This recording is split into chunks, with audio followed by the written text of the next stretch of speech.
Hey guys, welcome back to Dante's Kitchen. Today we're going to be doing a seared chicken with acorn mash and bacon jus. Alright, so all you need for this dish is basically your acorn squash quartered and de-seeded. You got 2 slabs of bacon, 2 ounces of butter, room temperature, a half a cup of red onions, fine dice, 1 cup of chicken stock, a bunch of asparagus, and a chicken breast with skin on. So the first thing that you want to do is get your squash ready and place it in the oven. You want to take your knife and pierce into the middle of the squash, cut down, turn it around, and cut around again. Obviously you don't want to cut whole slices because your knife will wobble and you're going to get injured. The next thing that you want to do is take your spoon and firmly pull out the seeds and make sure it's completely de-seeded. Make sure that you season with salt and pepper and place it in the oven at 350 degrees for 45 minutes or more depending on the size of the squash.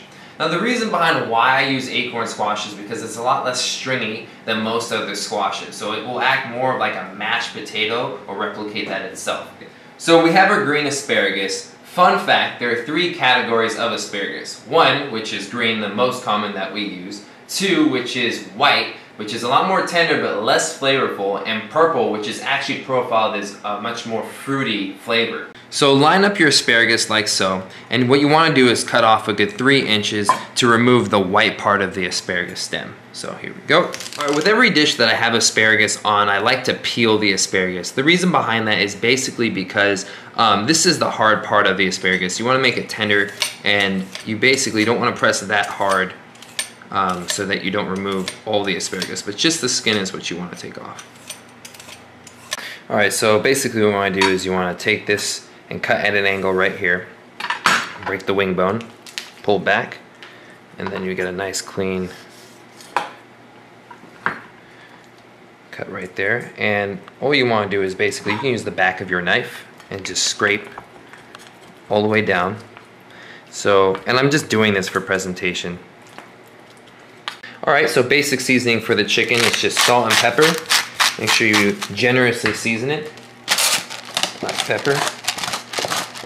And a little paprika for the skin. And I'm going to just pat on it.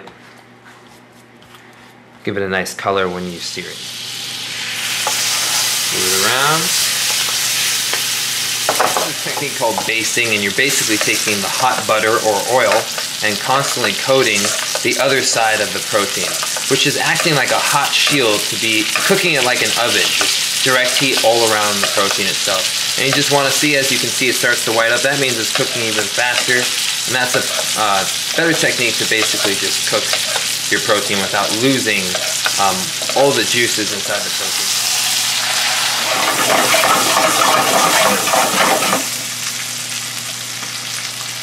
Alright, so we put the chicken to the side. It's at low heat. It's cooking gradually.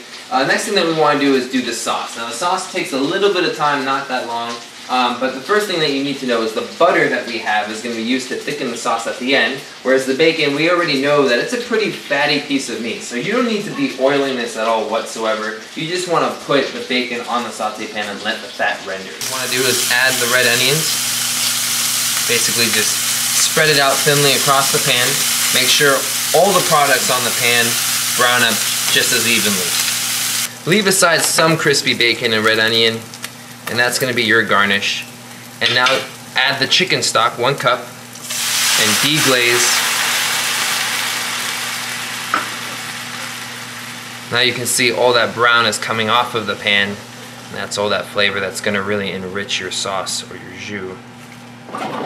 And all you want to do is lightly low simmer and reduce all the way down until it's almost to the lowest point of the pan. The sauce is pretty much reduced down to where we want it to be. All you want to do is take off the heat from the pan and just continue to swirl and add room temperature